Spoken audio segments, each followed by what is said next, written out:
over some coping strategies, but we wanted to take a time to really dedicate a little snippet just to help people understand like what to do if you're dealing with mental health or if someone you know and love is dealing with a mental health issue and you just want some strategies to cope. And it's really for everyday struggles, not for like major concerns. If you have a major concern, go to a professional.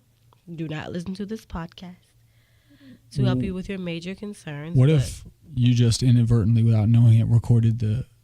Then I would say, great, now I don't have to pretend and do it again. Okay. Welcome back, everybody, to What's the Deal? I'm Steve Discourse. This is JayCalli. And, you just heard her, JayCalli broke it down. Really, we find that we, a lot of times in these stories, in some way or another, are talking about mental health and the various strains that modern culture and society kind of are placing on people, and the ways that it's kind of ubiquitous and that it's manifesting in our lives, in society, in the news. This is something I'm not well versed in. Where do we start? Well, it's 2018, and I feel pretty safe to say that most of our listeners are millennials. So right now, as it stands with mental health, the thing that's really coming down on millennials right now is anxiety and depression. Those are the two things that, like, when you're going to see a mental health professional, if you're a millennial, you're probably dealing with some sort of anxiety, some sort of depression. It has a lot to do with society and the culture that we're coming up in and the culture that we're matriculating into adulthood within. And it can be very stressful. And when you get stressed out, you typically start to develop anxiety, which, of course, can lead to a lot of different things that aren't healthy for you, like lashing out at other people or attacking yourself, which people often do, especially teenagers and adolescents. They are more likely to cause harm to someone else or themselves. So I really wanted to take some time to just give some pointers on how to cope, some nice strategies for coping with anxiety. Okay, so let's start here. Where I'm a man going about my life, or a woman, right? I'm a man, but I'm a person going on about my life. Where are some major sources that these are coming from? Of stress? Yeah, stress or anxiety. For most people our age, the most major source of stress and anxiety is work. Okay. The notion that, first of all, you have work and it's a lot of things that you need to do and tasks that you have to accomplish and it's just too much. But also because a lot of us work for someone else, and most young adults want to be working for themselves. Like, we have goals and dreams. We want to start our own businesses and maybe get into some entrepreneurship. But we're bogged down with all this work from the boss or the big man. It's like, I want to build my own dream. So then you start getting stressed out and wondering, am I going to be successful? Am I going to be a failure? Am I never going to manifest what I really want out of life? Am I going to be clicking away at some keyboard in a cubicle for the next 50 years? And that's scary. Okay, so that's one. We got workplace-related pressures. Mm-hmm. Anything else that comes to mind? Family. Okay. I know it really sucks to say because your family is your greatest support system, but a lot of times, and I don't mean family like your siblings and your parents. I mean, if you yourself are a parent or a wife or a husband, just the responsibility of taking care of your family is not easy to admit, but it can be very stressful when you know that people are depending on you to live or depending on you to eat or to have a home, and it's okay, that's an added responsibility on top of the million other things that I'm doing, and it causes a lot of people stress that they're afraid to talk about.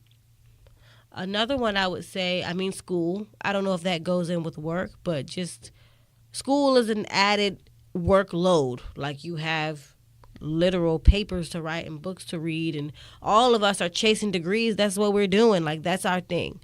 Age 18 to I would say mid-30s, we're chasing degrees. The way it is now, yeah. Because you have to have them in order to get that job or in order to start that business. People want to see your resume, so we're trying to build it up. And it's just, oh my God, the society that we live in now is literally crazy. And now my millennial anxiety and depression is triggered. All right. But then you also have more acutely, right? Those are general kind of things, but what about devices or social media and stuff? Because I know we have a lot of kids. Suicide is on the rise now because and sometimes kids are doing it because of the pressure that they're getting online. I don't know if I can say for sure. Like, again, this is my opinion. It's not necessarily a professional opinion yet. I do study this, but quote unquote, okay. I don't know if I can say that technology or social media directly contributes to depression and anxiety. I can say that it contributes to the fact that we live in a world of instant gratification, a world where people feel very entitled, a world where people have access all the time. Mm-hmm. So when you're having those real life experiences and you're not getting access to every person's thoughts, every person's ideas right there in the moment, when you don't get instantly gratified, then you start to stress and worry because you want life at your fingertips. But when you put your phone down, life is no longer at your fingertips and your brain kind of goes, what? Mm-hmm. So, and the reason I ask about that is because I know for me, I've kind of developed this tick in a way. I don't want to say addiction because that sounds extra, but like I might be driving and I'm at a red light and I pick up my phone and like look at Instagram. Mm-hmm. And it's like, okay, but I did that 3 lights ago and like nothing's changed. I'm not necessarily looking at anything, like, but I start to I do it a lot more lately. And I don't know if that's a source of, I don't know if that's stress necessarily, but I just feel like it's not a good thing to be doing with my time. Okay, so I can touch on that a little bit. It's not really what I wanted to focus on today, but I definitely will address it. So when you're having those types of tics where you're like, oh, I want to check Facebook, oh, I want to check Instagram, it doesn't really go into anxiety, depression. It goes more into like an ADHD where you need the gratification of like, so in your brain you have dopamine. Now I'm getting into more psychology. Dope. In your brain, you have dopamine, and when you're doing something that you love or something that brings you like excitement, relaxation, joy, then your brain releases a little bit of dopamine, and it's kind of like a drug. Yeah, it's kind of like a drug. So Instagram, Facebook, social media, that's something that gives you that hit of dopamine that you crave. Interesting. So when you get bored, you're like, oh, I need my fix, and you're going to pick up your phone. Even if it doesn't give it to you necessarily? It's going to give it to you. It's going to. Okay. If your brain is telling you pick up your phone, then that's 9 times out of 10 the reason why it's happening. Yeah, it's the same as like why people drink coffee or why people do coke, unfortunately, or why people take ADHD medications because it hits your brain with that thing you need. Okay. So all right. So I was distracting a little bit from. So let's keep going. No, back it's on cool the path because that you wanna go. people. I could talk about this all day. I swear to you, I could. But anyway, just to get back on topic, like you said, I would start with talking about anxiety. I'll move into depression and some things that you can do to help you cope with those stresses in your everyday life. First and foremost, this is the simplest one, but if you're struggling with anxiety, it's probably because you're worried about something that's going to happen or something that you need to do. A lot of times we even make these instances up and we stress ourselves out about it. And I would say stop and breathe. It seems so small, but it's like so impactful, which is why you hear people talking about it all the time. You just need to stop, sit down, and take like 10 really deep breaths. And something that's useful when you're taking those deep breaths, focus on like an intention and say like, what do I need right now to get over this bout of stress? Do I need discipline? And then every time I exhaled, I would discipline, right? Or if I need to be focused, if I need courage, if I want to focus on strength, whatever it is that I want to manifest when I'm sitting down and I'm breathing, that word I'm going to keep in my brain and I'm going to inhale, exhale on that word. Like, this is what I'm creating right now. Then you get up and go and you're ready. If you need 15 breaths, take 15. If all you need is 5, take 5. But manifest that thing that you need that's going to battle that stress and battle that anxiety and just sit down and like, demand it to come into your life. That's what I do. Like, I demand this great thing to enter immediately. And for this terrible thing, it's time for you to go right now. And, you know, it might not work the first time and it's not a magic potion, but, you know, if you believe in it and your intents are strong, then that's something that could be very useful to you. Something else, if you're dealing with anxiety, I would say, oftentimes we're stressed out and we're like, oh, I really didn't like that thing. Oh, I really didn't. Or someone's bothering you and say, okay, that person is bothering me. You have to pinpoint, okay, exactly what is it that's bothering you? Is it the words that were used? Is it the way that a person said it? It has to be more specific than just it's bothering me. Pinpoint exactly what it is And once you figure out what it is, write it down. And is that in part because, like, that annoyance can partially come from your own mood at the time, right? Yeah, no, sometimes Is that it's why you. it's important? Yes, sometimes it's you, or sometimes it's in your brain. You're like just annoyed and you don't quite know why. And you have so much to do that you don't have time to stop and think about why. So you kind of just keep going with this thing nagging at you that you haven't had time to figure out, like, why is this bothering me so much? But if you want it to stop bothering you, then you have to stop and face it and deal with it in the moment. Even if it only takes, like, I would say take 1 to 2 minutes, because we don't have all day. We know the fast-paced society we live in. We don't have all day to, like, sit there thinking about what's wrong and journaling.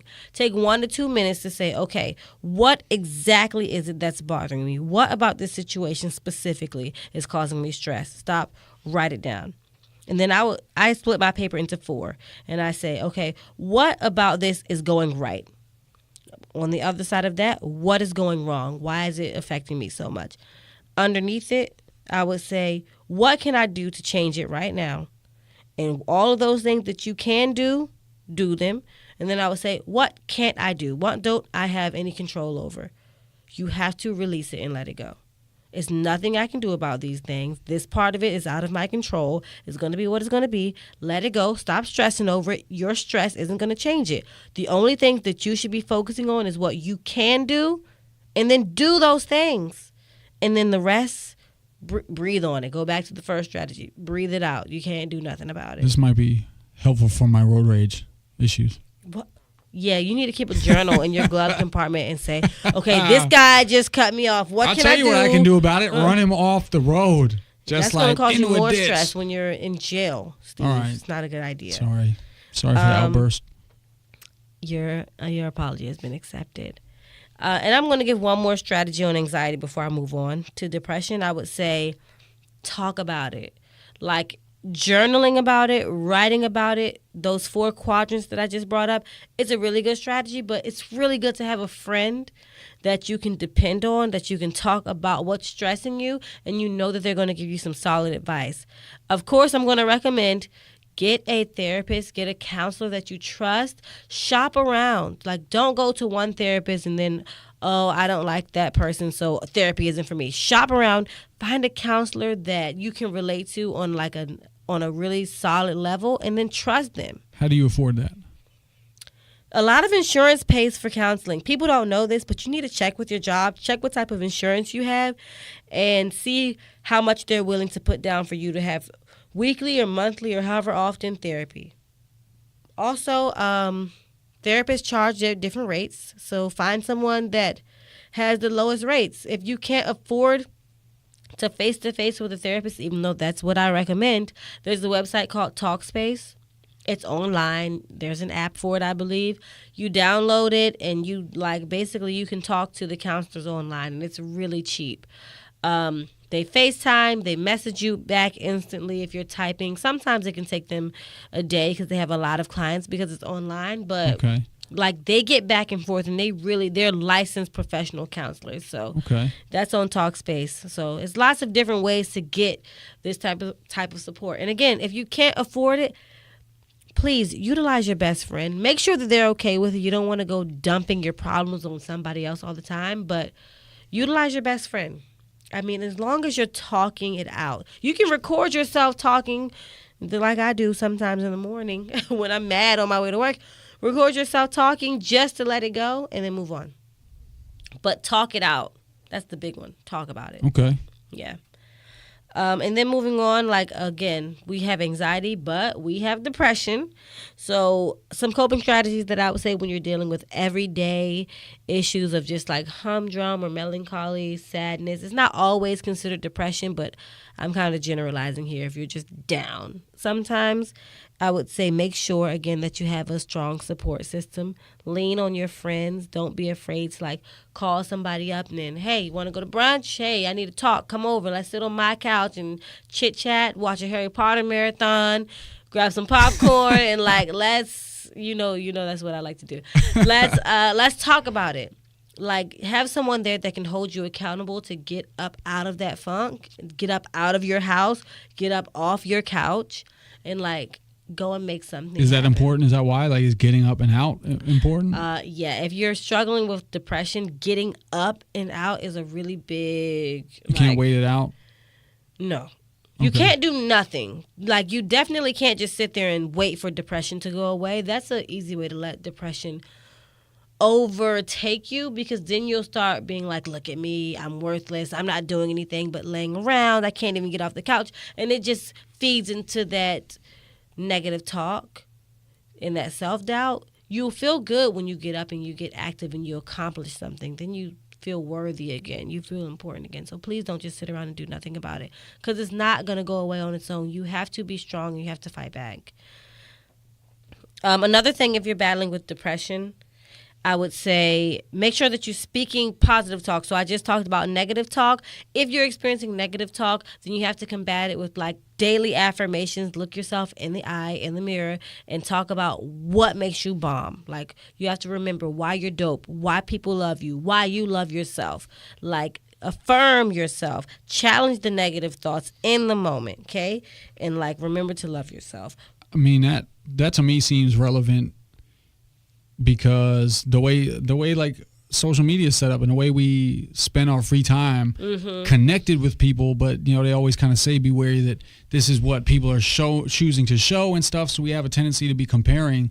Oh my God! On yes. purpose or not, right?